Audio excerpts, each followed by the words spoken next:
pessoal, tudo certo? Estamos aqui de novo para poder te dar aquela força com os animais, né? Vamos estudar hoje o filo dos anelídeos, chamado de filo Annelida. Ó.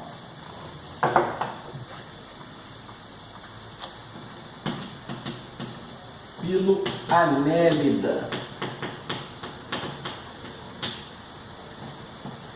Ou anelídeos.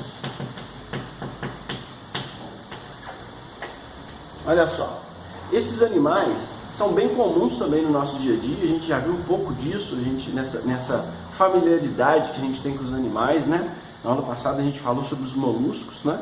Hoje a gente fala então dos anelídeos, por exemplo, a minhoca, né? É muito comum no dia a dia aí, principalmente as pessoas que têm uma área, um campo, né? Que elas têm um terreiro, né? Que tem horta nas suas residências, né? Até mesmo nos jardins, né? Quando vai cuidar do jardim, você tem que mexer na terra lá e pode aparecer uma minhoquinha ali, né? Pessoas que gostam de pescar, né? Elas têm muita utilização, né? Também como iscas, enfim. Mas os anelídeos, eles não são somente representados pelas minhocas, eles são representados também por sanguessugas e por outros animais, tá? Os outros representantes aí, por outros exemplos, né?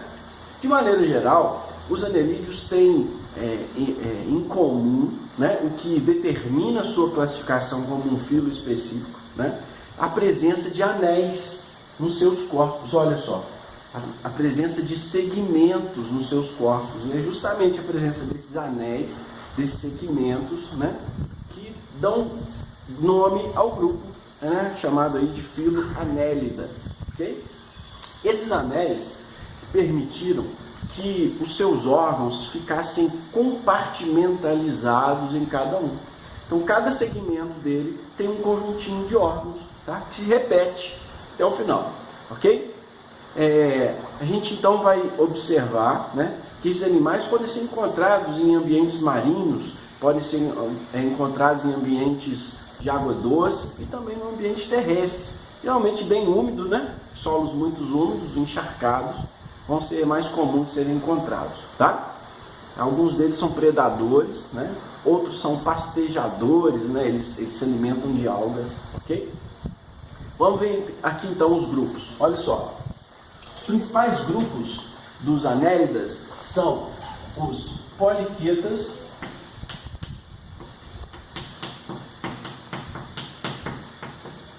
os oligoquetas,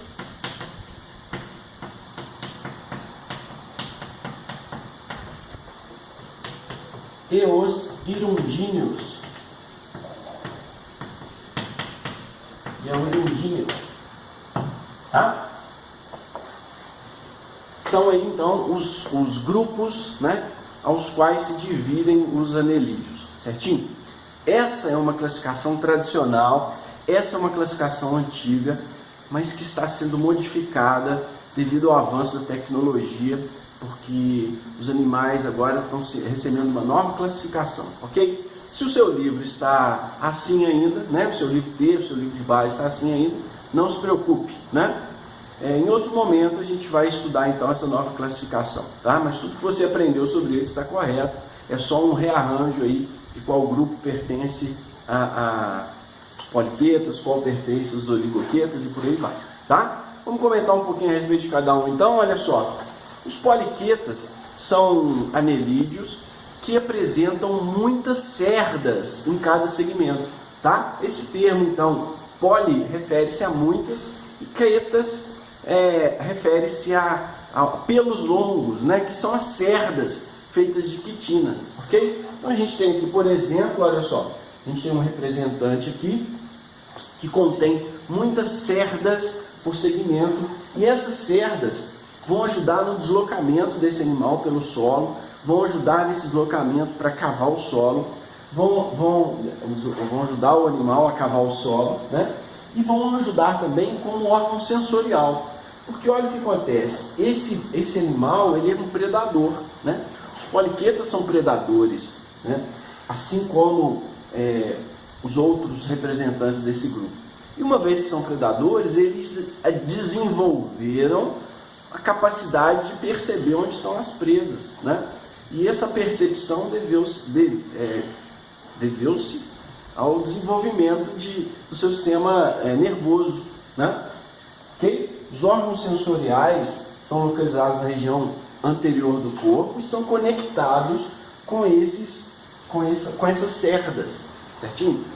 No caso desse grupo, as cerdas são chamadas de parapódios.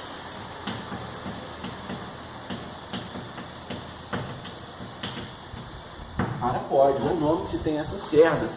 Tem inclusive cerdas na região anterior que vão permitir a detecção das suas presas em buraquinhos que elas ficam localizadas. Ok? Esses animais são representantes principalmente marinhos. Ok? Mas existe um outro grupo de animais que são bastante encontrados em água doce, né? Que é o grupo das sanguessugas, os hirundíneos. Tá? Sanguessuga tem esse nome porque historicamente, né, ele era utilizado para fazer a sangria de alguns pacientes. Como assim? Esse animal tem como comportamento, ele é um parasita, né? E ele parasita outros animais, inclusive os seres humanos. Então, o ser humano observou isso, né? E observou que ele tem a capacidade de sugar o sangue, né, dos seus hospedeiros, né? O fato é que quando ele faz quando ele puxa o sangue dos seus hospedeiros para se alimentar, isso é natural dele, né? Ele acaba aumentando o seu volume até 10 vezes, né? E daí então ele pode ficar até um mês ou mais meses sem se alimentar novamente. Então o ser humano, quando percebeu isso, utilizou para retirar o sangue de alguns pacientes. Por quê? Por exemplo, até aproximadamente o final do século XVIII, acreditava-se que o mal-olhado, que algumas doenças eram causadas, maus espíritos, né? Eles poderiam ser retirados quando o sanguessuga puxava esse sangue do paciente, tá? Então ele era utilizado para poder, como sangria, né? Era um método para purificação do paciente, né? Hoje se sabe que isso não é verdade. Mas existem espécies de sanguessugas que têm uma grande atuação medicinal, porque elas são justamente utilizadas para reduzir o hematoma, caso de uma pancada, caso de uma cirurgia, né? O sanguessuga é colocado lá, terapeuticamente, propositadamente, para poder diminuir a quantidade de sangue que tem acumulado naquela região, tá? Pode ficar tranquilo que não dói, né? O sanguessuga, ele tem, além dos anéis, né? Além desses segmentos corporais, ele tem também a capacidade de secretar em sua saliva uma substância anticoagulante. Então ela evita que o sangue se coagule, para ele continuar sempre com essa sucção, e ele também tem uma secreção anestésica, ou seja, o paciente não vai sentir dor e vai nem saber que está sendo sugado, né, o teu sangue, certinho? E aí, você teria coragem de deixar um bichinho desse puxar um pouco o seu sangue? Você tem 5 litros de sangue aí, não vai fazer falta não, tá? Mas eu quero saber se você teria coragem. Vai pensando aí. Vamos ver agora o próximo grupo, ó. Hirundíneas já foi, poliquetas já foi. Agora a gente tem o grupo das oligoquetas, que são as minhocas, né? Minhoca que é muito conhecida aí popularmente, né? Ela tem uma grande utilização, né? E aqui eu coloquei uma representação para você de um corte de uma minhoca, demonstrando os seus anéis, né? E a parte interna do seu corpo. Essa parte interna repete também no corpo dos hirundíneos e repete também ao longo do corpo dos poliquetas, certo? Bom, o que acontece é o seguinte, eu representei para você de amarelo todo o sistema digestório, né, parte do sistema digestório desse animal. Em rosa eu coloquei envolvendo o sistema digestório o sistema circulatório desse animal, ok? Em volta desse sistema circulatório a gente tem aqui, ó, em rosinha, uma camada muscular. Tem em cima, tem embaixo, tem em volta dela todinha essa camada muscular. Abaixo, na região ventral do tubo digestório, a gente encontra um sistema nervoso, ok? Posteriormente representado aqui o sistema excretor, tá? E em volta, laranjado, a epiderme, que está logo abaixo da cutícula. Então vamos lá, de fora para dentro. cutícula, epiderme, músculo, sistema circulatório, sistema digestório e na região ventral a gente tem ainda o sistema nervoso, certo? Vamos falar um pouquinho de cada um e de outras características mais que a gente consegue perceber aqui estudando a anatomia dos anelídeos, né? Olha só, o sistema digestório da minhoca, a minhoca é um predador também, ela tem o sistema digestório completo, ou seja, você já está acostumado com esse termo, já viu isso em outra aulinha nossa, né? Sistema digestório completo, ela tem uma boca, uma abertura que forma a boca e uma abertura que forma o ânus, então o seu alimento vai passar, vai se deslocar por todo esse tubo, tá? Até deixar o corpo, né? O que não for absorvido vai deixar o corpo na forma de fezes pelos ânus. Então, pelo ânus. Então, ele é classificado como sistema digestório completo. Esse sistema digestório contém dilatações em diferentes regiões que recebem nomes diferentes. Então, uma dilatação inicial é a faringe, depois a gente encontra o papo, encontra a moela, depois vem o intestino, que tem justamente a função de capturar a presa, capturar o alimento. Olha só, a faringe ela everte, ela vai para fora do corpo do animal, depois cata o alimento e volta com ela para o seu interior, e aí começa a digestão, que esse alimento vai sendo deslocado pelo sistema digestório dela, tá? A minhoca se alimenta de terra, de areia, tá? Então ela pega nutrientes, pega pequenos insetos que estão nessa areia. Então a areia vai se deslocando por aqui tudo, o que foi importante para ela passa para a corrente sanguínea, passa para os vasos sanguíneos que estão justamente do ladinho, estão do lado, estão em cima, estão embaixo, estão envolvendo, estão cercando esse tubo digestório, tá? Então os nutrientes já passam para esse vaso sanguíneo e o que não for absorvido vai ser conduzido e liberado no ambiente, tá? Vai ser liberado no solo, ok? Muitos estudos, né, demonstram a importância das minhocas justamente por liberarem esses dejetos, né, essas fezes no solo, tá? As fezes da minhoca vão funcionar como um adubo orgânico, né, um adubo natural para manter aí condições adequadas para as plantas e os outros micro-organismos viverem ali no solo, tá? Vamos lá, continuando, olha só. Sistema digestório completo, então, em volta dele, ao redor dele, a minhoca, né? A minhoca tem vários anéis, olha só, de vasos sanguíneos, ok? Alguns são na região superior, chamado de dorsal, outros na região inferior, chamado de ventral. Ventral é o ventre, como se ela tivesse barriga para baixo. Região ventral, tá? E tem os laterais também, passando pelo lado de cá e pelo lado de lá do quadro, tá? Olha só, são laterais, tá? Bom, esse sistema circulatório é um sistema circulatório completo também, fechado, melhor dizendo, não completo, fechado, é um sistema circulatório fechado. Isso significa que o sangue que flui ali corre totalmente, o tempo inteiro, dentro dos vasos sanguíneos. Tá? Diferentemente de alguns grupos de moluscos que a gente viu na aula passada, né, que tinham um sistema circulatório aberto, aqui a gente encontra então uma característica evolutiva, né, que foi o fechamento desse sistema circulatório. Então o tempo todo o sangue, com aqueles nutrientes que foram captados pelo sistema digestório, vão ficar circulando por ele dentro dos vasos, ok? Bom, tanto o sistema circulatório quanto o sistema digestório, eles têm o seu funcionamento controlado pelo sistema nervoso, que está representado aqui em azul, tá? Esse sistema nervoso tem a maior parte das suas células concentradas na região anterior do corpo, com gânglios nervosos aqui, da onde parte um anel ao redor da faringe e depois cordões nervosos na região ventral, tá?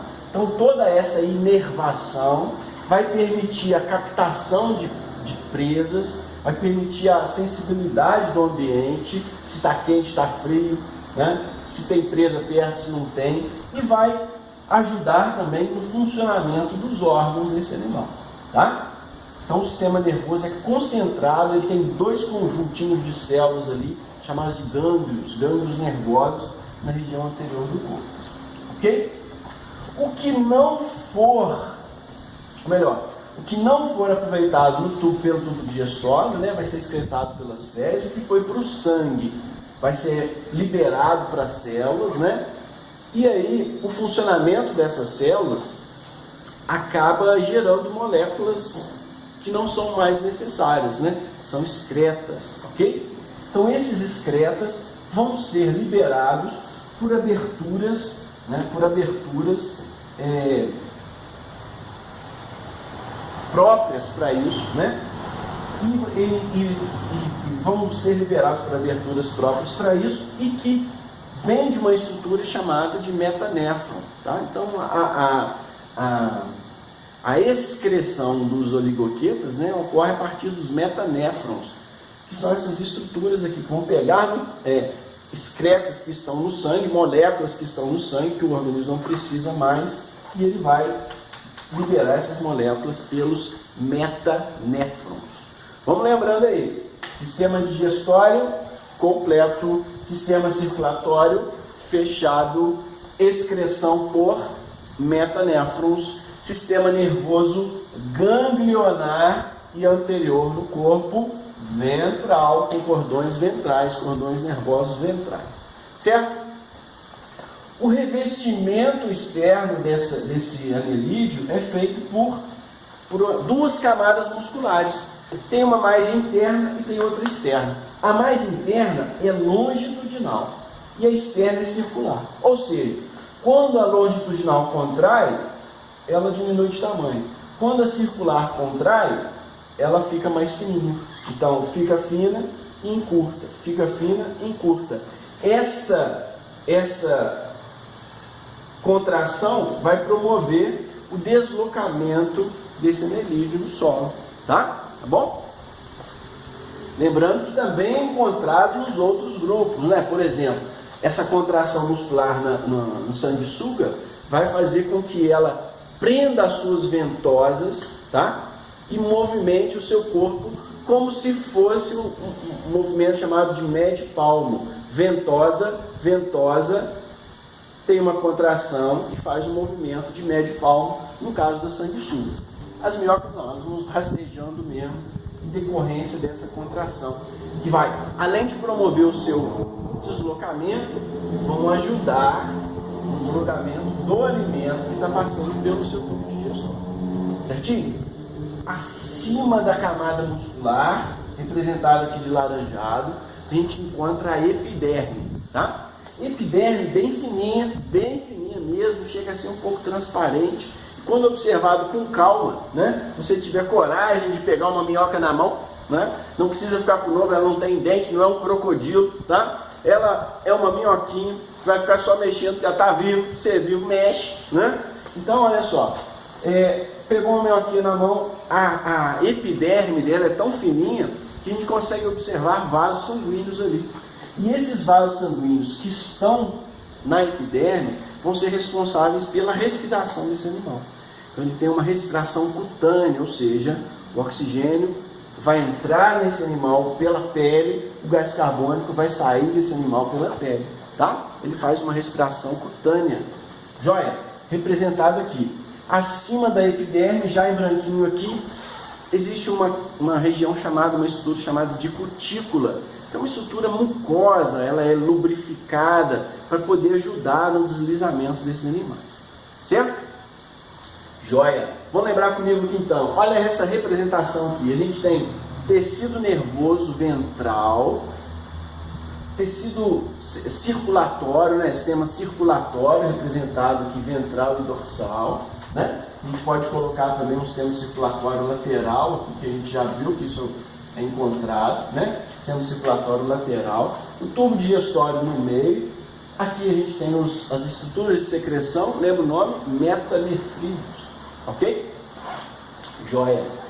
Falamos de vários sistemas, né? Agora, como é que será que a minhoca reproduz, né? Os oligoquetas são animais hermafroditas, né? Hermafroditas são animais monóicos, tá? Ou seja, eles apresentam tanto sistema reprodutor masculino quanto sistema reprodutor feminino, certinho? E aí então a sua cópula é uma cópula cruzada, né? Ocorre a região masculina e a feminina ficam em contato, né, de minhocas diferentes, em sentidos opostos, e aí o espermatozoide de uma se junta com o óvulo da outra, né, forma um ovo, certinho?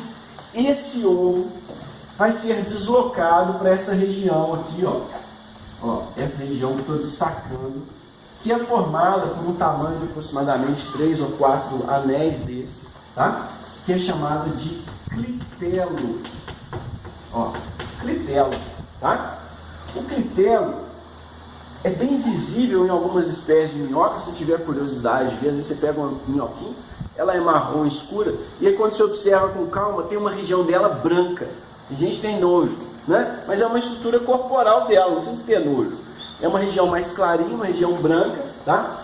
E olha só, nessa região é onde vai ser produzida uma bolsa, tá? Ó, uma bolsa, e ali vão ficar os ovos formados a partir da fecundação, né? Que aconteceu aí de maneira cruzada, fecundação cruzada, nesses animais são hermafroditas. E aí, em determinado momento, essa bolsa que envolve, né, ó, ela envolve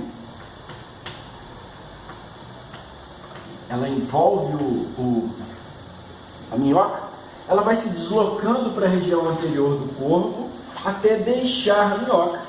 Com isso, os ovos vão ser liberados no ambiente, ok? Os ovos vão ser liberados no ambiente, novas minhoquinhas surgirão dali do desenvolvimento daqueles ovos, ok? Bom, as minhocas então são importantes para promover aí a aeração do solo, né? Elas vão fazendo buraquinho e com isso consegue entrar ar, consegue passar água, né? Vão ser importantes para nutrir o solo com seus dejetos, né? Lembra daquele adubo natural que a gente comentou, né? Elas podem ajudar a funcionar também como bioindicadores. Como assim? Como elas se alimentam de matéria orgânica, né? de moléculas encontradas no solo, né? Em regiões que tem muita matéria orgânica, vai ter muita minhoca, né, no solo. Daí então, em regiões que é comum encontrar muita matéria orgânica, é em esgoto, né? Então aqueles solos onde são despejados esgotos, tem muita matéria orgânica em decomposição. Daí então naquele solo vai ser encontrada muita minhoca. A presença de muita minhoca ali sinaliza que tem muita matéria orgânica, e no caso não é uma matéria orgânica interessante para os humanos, é uma matéria orgânica de esgoto, né? Indica uma poluição ambiental que está acontecendo naquele local. Certinho? Joia? Espero ter te ajudado com o conhecimento dos anelídeos e sucesso no seu estudo. Obrigado pela atenção. Até a próxima. Tchau, tchau.